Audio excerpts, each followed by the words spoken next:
welcome to ECE Lectures. இந்த வீடியோல நாம Engineering Mathematics first class வந்து ஸ்டார்ட் பண்ண போறோம். So நம்ம ஸ்டார்ட் பண்ணக்கூடிய முதல் டாபிக் என்ன அப்படி பாத்தீங்கன்னா linear algebra.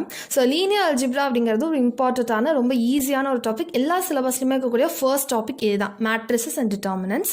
யாருக்கெல்லாம் ஹெல்ப்ஃபுல்லாக இருக்கும்னு நான் சொல்லிடுறேங்க. நீங்கள் வந்து டிஆர்பி பாலிடெக்னிக் ப்ரிப்பேர் பண்ணுற ஆஸ்பிரண்ட்டாக இருந்தாலும் சரி அண்ட் டிஎன்இபி ஏஇ போஸ்ட்டுக்கு ப்ரிப்பேர் பண்ணுற ஆஸ்பிரண்ட்டாக இருந்தாலும் இந்த வீடியோ கண்டிப்பாக உங்களுக்கு ஹெல்ப்ஃபுல்லாக இருக்கும். அண்ட் நீங்கள் வந்து மேக்ஸை வந்து ஸ்க்ராட்ச்லேருந்து பார்க்கணும், எனக்கு பேசிக்லேருந்தே எனக்கு பார்க்கணும் அப்படின்னு நினைக்கிற ஒரு பர்சன் ஆனீங்கன்னா கண்டிப்பாக இந்த வீடியோ உங்களுக்கு ரொம்பவே ஹெல்ப்ஃபுல்லாக இருக்கும்.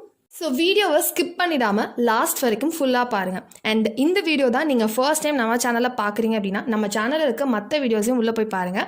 நீங்கள் ஒரு ஆஸ்பிரண்ட்டாக இருக்கீங்க அப்படின்னா கண்டிப்பாக வந்து உங்களுக்கு ஹெல்ப்ஃபுல்லான கண்டென்ட்ஸ் நிறையவே நான் போஸ்ட் பண்ணிக்கேன்.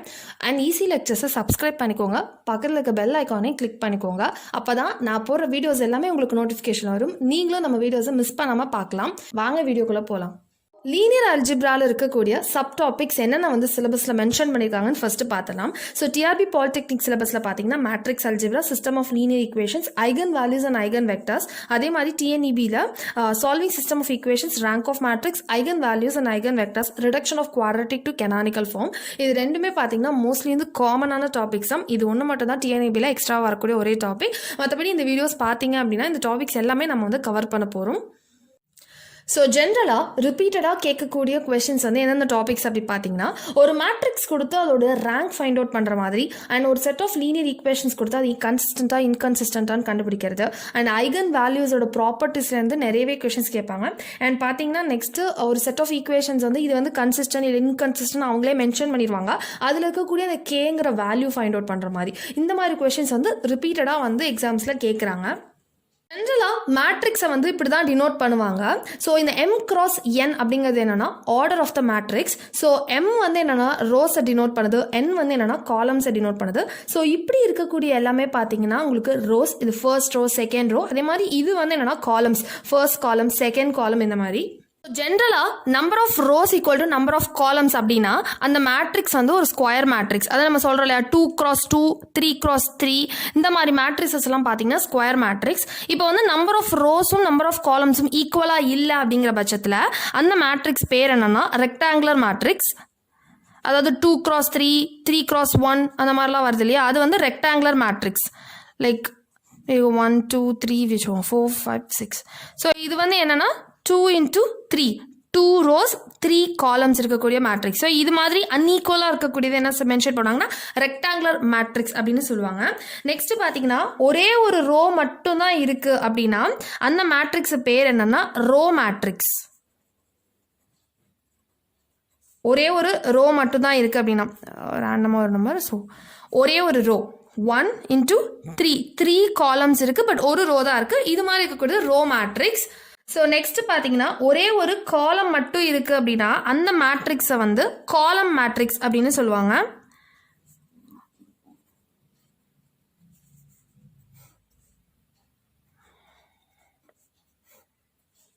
ஸோ இது என்ன, 3 ரோ இருக்கு ஆனால் ஒரு காலம் தான் இருக்கு. So 3 into 1. ஸோ இது வந்து காலம் மேட்ரிக்ஸ், இது வந்து ரோ மேட்ரிக்ஸ். இப்போ நம்ம பார்த்த ஸ்கொயர் மேட்ரிக்ஸ், ரெக்டாங்குலர் மேட்ரிக்ஸ் இது இல்லாமல் இன்னும் சில டைப்ஸ் ஆஃப் மேட்ரிசஸ் இருக்குது. அதெல்லாம் என்னன்னு பார்க்கலாம். ஸோ பார்த்தீங்கன்னா ஒரு 3x3 மேட்ரிக்ஸ் எடுத்துக்கிறேன். ஜஸ்ட் ஒரு ரேண்டமாக A11, A12, A13. ஸோ இது general type 3x3 matrix. Okay, இந்த A11, A22, A33 இருக்கு இல்லையா, இந்த 3 எலிமெண்ட்டும் பார்த்தீங்கன்னா உங்களுக்கு பிரின்சிபல் டயக்னல் எலிமெண்ட்ஸ் அப்படின்னு சொல்லுவாங்க. இந்த 3 எலிமெண்ட் A11, A22, A33 வந்து பிரின்சிபல் டயக்னல் எலிமெண்ட்ஸ், அதாவது மெயின் டயக்னல் எலிமெண்ட்ஸ் அப்படின்னு சொல்லுவாங்க. ஸோ இந்த 3 மெயின் டயக்னல் எலிமெண்ட்ஸை தவிர மற்ற எல்லா எலிமெண்ட்ஸும் ஜீரோவாக இருந்து இது வந்து நான் ஜீரோவாக இருந்துச்சு அப்படின்னா அந்த மேட்ரிக்ஸ்க்கு பேர் என்னன்னா டயக்னல் மேட்ரிக்ஸ்.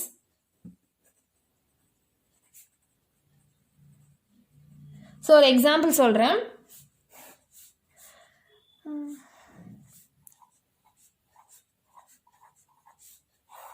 இந்த மாதிரி மற்ற எலிமெண்ட்ஸ் எல்லாம் ஜீரோவாகும், மெயின் டயக்னல் எலிமெண்ட்ஸ் எதுவுமே வந்து நான் ஜீரோவாக இருக்குது, ஜீரோ இல்லாத ஒரு நம்பராக இருக்குது அப்படின்னா அது வந்து டயக்னல் மேட்ரிக்ஸ்.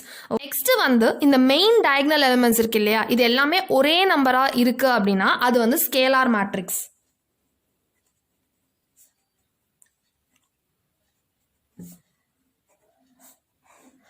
லைக் இப்போ வந்து 2 2 2 இப்படியே இருக்குது. மற்ற எல்லா எலிமெண்ட்ஸும் 0 ஆகவும் இந்த எலிமெண்ட் வந்து சேமாகவே இந்த மெயின் டயகனல் எலிமெண்ட்ஸ் எல்லாமே ஒரே நம்பராக இருக்குது அப்படின்னா அது வந்து ஸ்கேலார் மேட்ரிக்ஸ் அப்படின்னு சொல்லி டினோட் பண்ணுவாங்க. நெக்ஸ்ட் பார்த்தீங்கன்னா இந்த மெயின் டயகனல் எலிமெண்ட்ஸ் எல்லாமே ஒன்னா இருந்தது அப்படின்னா அது வந்து ஐடென்டிட்டி மேட்ரிக்ஸ் இல்லை யூனிட் மேட்ரிக்ஸ்.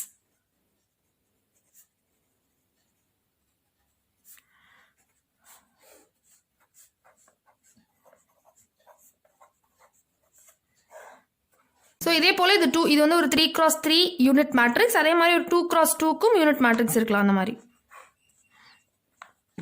நெக்ஸ்ட் என்னன்னா ஒரு மேட்ரிசஸ்ல எல்லா எலிமெண்ட்ஸுமே வந்து 0வா இருக்கு அப்படின்னா அது வந்து ஒரு நல் மேட்ரிக்ஸ் ஆர் 0 மேட்ரிக்ஸ். அதில் ஒன்றுமே இல்லை அப்படின்னு அர்த்தம். ஸோ நெக்ஸ்ட் என்னன்னா upper triangular matrix, lower triangular matrix என்னன்னு பார்க்கலாம். ஸோ அப்பர் ட்ரையாங்குலர் மேட்ரிக்ஸோட எக்ஸாம்பிள் எழுதியிருக்கேன். ஸோ இந்த மெயின் டயகனல் எலிமெண்ட்ஸுக்கு மேலே மட்டும்தான் உங்களுக்கு எலிமெண்ட்ஸ் இருக்கும். ஒரு ட்ரையாங்கிள் மாதிரி ஃபார்ம் ஆயிருக்கா, ஒரு ட்ரையாங்கிள் மாதிரி ஃபார்ம் ஆயிருந்துச்சு அப்படின்னா கீழே வந்து ஃபுல்லாகவே ஜீரோஸ் ஆகும். இந்த டயகனல் எலிமெண்ட்ஸ்க்கு மேலே மட்டும் எலிமெண்ட்ஸ் இருக்குது அப்படின்னா அது வந்து அப்பர் ட்ரையாங்குலர் மேட்ரிக்ஸ். அதே போல் ஒரு லோயர் ட்ரையாங்குலர் மேட்ரிக்ஸ் அப்படின்னா இந்த டயகனல் எலிமெண்ட்ஸ்க்கு கீழே மட்டும்தான் உங்களுக்கு எலிமெண்ட்ஸ் இருக்கும், மேலே ஃபுல்லாகவே பார்த்தீங்கன்னா ஜீரோஸ் தான் இருக்கும். ஸோ இது என்னென்னா லோயர் ட்ரையாங்குலர் மேட்ரிக்ஸ். அதாவது ஒரு ட்ரையாங்கிளாக அப்படியே ஃபார்ம் ஆகிருக்கும், அந்த டயகனல் எலிமெண்ட்டுக்கு கீழே வந்து ஒரு ட்ரையாங்கிள் ஃபார்ம் ஆகிருக்கும். இது வந்து லோயர் ட்ரையாங்குலர் மேட்ரிக்ஸ். ஒரு பேசிக் பாயிண்ட் என்னென்னா இந்த M×N சொல்கிறா, 3x3 2x2 இதை வந்து ஆர்டர்னு சொல்கிறாங்களா, இதே மாதிரி தான் சைஸ் இல்லை டைமென்ஷன் இப்படிங்கிற வேர்ட்ஸ்லையும் டினோட் பண்ணலாம். ஸோ ரெண்டு மேட்ரிசஸை நீங்கள் ஆட் ஆர் சப்ராக்ட் பண்ணணும் அப்படின்னா கண்டிப்பாக அதோடைய ஆர்டர் வந்து ஈக்குவலாக இருக்கணும். அதாவது ஒரு 2x2 இன்னொரு 2x2 மேட்ரிக்ஸை தான் நீங்கள் வந்து ஆட் பண்ண முடியும் இல்லை சப்ராக்ட் பண்ண முடியும். பட் மல்டிப்ளிகேஷனுக்கு இது வந்து அடிஷன் அண்ட் சப்ராக்ஷனுக்கு ஆர்டர் வந்து ஈக்குவலாக இருக்கணும். Order should be equal. அதே வந்து ஒரு மேட்ரிக்ஸ் மல்டிப்ளிகேஷனுக்கு ரெண்டு மேட்ரிக்ஸோடைய ஆர்டர் வந்து ஈக்குவலாக இருக்கணும்னு எந்தவித அவசியமும் கிடையாது. மேட்ரிக்ஸ் மல்டிப்ளிகேஷன் இப்போ இது 2x2 இருக்கலாம், இது வந்து 2x3 இருக்கலாம். இந்த ரெண்டு மேட்ரிசஸ் நம்மளால் மல்டிப்ளை பண்ண முடியும். ஆனால் இந்த இது கவனமாக கவனிச்சுக்கோங்க, இந்த ரெண்டு எலிமெண்ட்டும் பார்த்தீங்கன்னா ஈக்குவலாக இருக்கணும். அதாவது ஃபர்ஸ்ட் மேட்ரிக்ஸோடைய காலமும் செகண்ட் மேட்ரிக்ஸோடைய ரோவும் ஈக்குவலாக இருக்கணும். லைக் வந்து M×N N×P அப்படின்னு இருக்கணும். அப்போ தான் ரிசல்ட் வரக்கூடிய மேட்ரிசஸோடைய ரோ அண்ட் காலம் அதாவது ஆர்டர் வந்து என்னவா இருக்கும் அப்படின்னா இந்த NN கேன்சல் ஆகி M×P அப்படின்னு வரும். புரிஞ்சிருக்கும்னு நினைக்கிறேன். நான் ஒன்ஸ் ரிப்பீட் பண்ணுறேன். மேட்ரிக்ஸ் மல்டிப்ளிகேஷன் பண்ணணும்னா ரெண்டு மேட்ரிக்ஸோடைய ஆர்டர் வந்து சேமாக இருக்கணும்னு அவசியம் இல்லை. பட் இந்த உள்ளே இருக்கக்கூடிய இந்த நம்பர் வந்து சேமாக இருக்கணும். ஓகே, இப்போ நீங்கள் 2×2 2×3 மேட்ரிக்ஸை மல்டிப்ளை பண்ணுறீங்க அப்படின்னா உங்களுக்கு ரிசல்ட் வரக்கூடிய மேட்ரிக்ஸோட நம்பர் எப்படி இருக்கும்னா ஆர்டர் எப்படி இருக்கும்னா 2×3 அப்படின்னு வரும். இது ரெண்டும் ஈக்குவலாக இருக்கணும். அண்ட் ரிசல்ட் வரக்கூடிய ஆர்டர் பார்த்தீங்கன்னா 2×3 அப்படின்னு சொல்லிட்டு வரும். So trace of a matrix அப்படின்னு என்னென்னு பார்க்கலாம். ஸோ ஒரு 3x3 மேட்ரிக்ஸ் இருக்குன்னு வச்சுக்கலாம். ஸோ இந்த மெயின் டயகனல் எலிமெண்ட்ஸ் எல்லாத்தையுமே ஆட் பண்ணால் வரக்கூடியதான் வந்து ட்ரேஸ் ஆஃப் அ மேட்ரிக்ஸ் அப்படின்னு சொல்லி டினோட் பண்ணுவாங்க. ஸோ ஒரு மேட்ரிக்ஸ் கொடுத்து ஃபைண்ட் த ட்ரேஸ் அப்படின்னாங்கன்னா நீங்கள் அதில் இருக்கக்கூடிய அந்த மெயின் டயகனல் எலிமெண்ட்ஸ் இருக்குல்ல, அந்த க்ராஸாக இருக்கக்கூடிய எலிமெண்ட்ஸை மட்டும் ஆட் பண்ணிக்கணும். ஸோ ட்ரேஸ் அப்படிங்கிறது இப்படியும் மென்ஷன் பண்ணுவாங்க. இந்த மெயின் டயகனல் எலிமெண்ட்ஸை ஆட் பண்ணிக்கணும். இதோடைய சம்மு தான் வந்து ட்ரேஸ். மல்டிப்ளிகேஷனில் இருக்கக்கூடிய லாஸ் என்னென்னு பார்க்கலாம். ஸோ ஃபர்ஸ்ட் வந்து என்னென்னா அசோசியேட்டிவ் லா. அசோசியேட்டிவ் லா என்னென்னா ஸோ பிசியை நீங்கள் ஃபர்ஸ்ட் மல்டிப்ளை பண்ணிட்டு ரெண்டு மேட்ரிக்ஸை அப்புறம் ஏ மல்டிப்ளை பண்ணாலும் சரி, இல்லை ஏபி மல்டிப்ளை பண்ணிட்டு நெக்ஸ்ட் வந்து சிஏ மல்டிப்ளை பண்ணாலும் சரி, ரெண்டுமே ஈக்குவலாக தான் இருக்கும். இது வந்து அசோசியேட்டிவ் லா. ஸோ நெக்ஸ்ட் நம்ம பார்க்க போகிறது டிஸ்ட்ரிபியூட்டிவ் லா. ஸோ டிஸ்ட்ரிபியூட்டிவ் லா என்னன்னா இப்போ ரெண்டு மேட்ரிக்ஸ் நீங்கள் ஆட் பண்ணிவிட்டு அதுக்கப்புறம் இன்னொரு மேட்ரிக்ஸோட மல்டிப்ளை பண்ணாலும் இல்லை அந்த மல்டிப்ளை பண்ண வேண்டிய மேட்ரிக்ஸை தனித்தனியாக மல்டிப்ளை பண்ணிவிட்டு அதுக்கப்புறம் நீங்கள் ஆட் பண்ணாலும் சேம் ரிசல்ட் தான் வரும். So distributive. பட் ஆனால் வந்து மேட்ரிக்ஸ் மல்டிப்ளிகேஷன் எப்பயுமே காமுடேட்டிவ் லா மட்டும் சாட்டிஸ்ஃபை பண்ணாது. அதாவது A×Bயும் B×Aவும் வந்து ஈக்குவல் கிடையாது. ஒரு எக்ஸாம்பிளுக்கு நீங்கள் வந்து ஒரு 2×3 மேட்ரிக்ஸையும் 3×2 மேட்ரிக்ஸையும் நீங்கள் மல்டிப்ளை பண்ணுறீங்க அப்படின்னா இந்த ரெண்டு நம்பரும் ஈக்குவலாக இருக்கும். ஸோ கண்டிப்பாக மல்டிப்ளை பண்ணலாம். ஸோ வரக்கூடிய ரிசல்ட் வந்து உங்களுக்கு என்ன ஆர்டரில் இருக்கும் அப்படின்னு பார்த்தீங்கன்னா 2ல் இருக்கும். அதே நீங்கள் இப்போ இதை மாற்றி மல்டிப்ளை பண்ணுங்களேன், 3 into 2ஐயும் 2 into 3ஐயும் மல்டிப்ளை பண்ணால் இப்போ வரக்கூடிய ஆர்டர் பார்த்தீங்கன்னா உங்களுக்கு 3 into 3 மேட்ரிக்ஸாக இருக்கும். ஸோ இதுவும் ஈக்குவல் கிடையாது. ஸோ காம்படேட்டிவ் லா எப்பயுமே வந்து மேட்ரிக்ஸ் மல்டிப்ளிகேஷனில் சாட்டிஸ்ஃபை ஆகாது. ட்ரேஸோடைய ப்ராப்பர்ட்டிஸ் என்னன்னு பார்க்கலாம். ஸோ ட்ரேஸ் அப்படிங்கிறது இப்போ தான் நான் சொன்னேன், ஒரு மேட்ரிக்ஸோடைய மெயின் டயக்னல் எலிமெண்ட் எல்லாத்தையுமே ஆட் பண்ணோன்னா அதுதான் வந்து ட்ரேஸ். ஓகேவா? ஸோ இப்போ இது வந்து இதோட ப்ராப்பர்ட்டி, ஃபர்ஸ்ட் ப்ராப்பர்ட்டி என்னென்னா, இப்போ இந்த மேட்ரிக்ஸை ஃபுல்லாகவே ஒரு கான்ஸ்டன்ட் கேயால் நம்ம மல்டிப்ளை பண்ணுறோன்னு வச்சுக்கலாம். ஸோ ஒரு 2ன்னு வச்சுக்கோங்க, 2ங்கிற நம்பரால் எல்லா எலிமெண்ட்ஸுமே நீங்கள் மல்டிப்ளை பண்ணிவிட்டு ஸோ அப்போ வந்து நீங்கள் ட்ரேஸ் வந்து கண்டுபிடிச்சிக்கிறீங்க. அதுவும் இப்போ வந்து அந்த காமனாக ஒரு கான்ஸ்டன்ட் மல்டிப்ளை பண்ணாலும் ஒரு 2ங்கிற நம்பர், அந்த 2 வந்து காமனாக வச்சுருங்க. ஸோ இந்த ட்ரேஸை ஃபுல்லாக ஆட் பண்ணிவிட்டு அதுக்கப்புறம் நீங்கள் 2ஆல் மல்டிப்ளை பண்ணாலும் சேம் ஆன்சர் தான் வரும். ஸோ பாருங்கள், இப்போ இந்த மேட்ரிக்ஸை வந்து நீங்கள் எல்லா எலிமெண்ட்ஸும் 2ஆல் மல்டிப்ளை பண்ணால் இந்த மேட்ரிக்ஸ் வரும். ஸோ இதோடைய ட்ரேஸ் என்னன்னு பார்த்தீங்கன்னா 2 + 4 + 2 வந்து என்னன்னா 8. ஸோ இப்போ இந்த கான்ஸ்டன்டாக நம்ம மல்டிப்ளை பண்ணது என்னது 2. ஸோ இன்டூ இதோட ட்ரேஸ் ஃபைண்ட் அவுட் பண்ணிக்கோங்க, 1 + 2 + 1, ஸோ 4. அப்போ என்ன வருது 8. ஸோ ரெண்டுமே ஈக்குவலாக இருக்குது அப்படிங்கிறத அந்த ஃபர்ஸ்ட் ப்ராப்பர்ட்டி வந்து ஸ்டேட் பண்ணுது. நெக்ஸ்ட் ப்ராப்பர்ட்டி என்ன ஸ்டேட் பண்ணுதுன்னா, 2 மேட்ரிக்ஸை நம்ம ஆட் பண்ணதுக்கு அப்புறம் ஃபைண்ட் அவுட் பண்ணுற ட்ரேஸும் 2 மேட்ரிக்ஸோடைய ட்ரேஸை தனித்தனியாக ஃபைண்ட் அவுட் பண்ணி அதை ஆட் பண்ணாலும் சேம் ரிசல்ட் தான் வரும் அப்படின்னு சொல்கிறாங்க. அதே மாதிரி 2 மேட்ரிக்ஸை மல்டிப்ளை பண்ணதுக்கப்புறம் ஃபைண்ட் அவுட் பண்ண ட்ரேஸ் வந்து அந்த மல்டிப்ளிகேஷன் திருப்பி A into B, B into A find out பண்ணோன்னா அதோடைய ட்ரேஸும் இதோட ட்ரேஸும் சேமாக தான் இருக்கும் அப்படி சொல்கிறாங்க.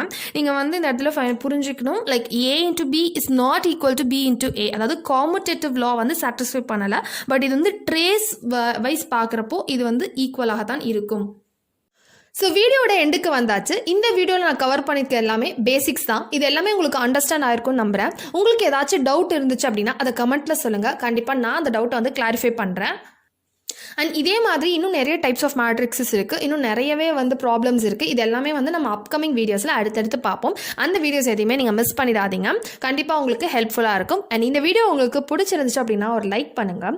உங்கள் ஃப்ரெண்ட்ஸ் அண்ட் ஃபேமிலியில் யாராவது இந்த எக்ஸாம்ஸ்க்கு ப்ரிப்பேர் பண்ணுறவங்க இருந்தாங்கன்னா அந்த ஆஸ்பிரண்ட்ஸ்க்கும் ஷேர் பண்ணுங்கள். அண்ட் நம்ம சேனலை சப்போர்ட் பண்ணுங்கள். Subscribe to ECE Lectures. Thank you for watching.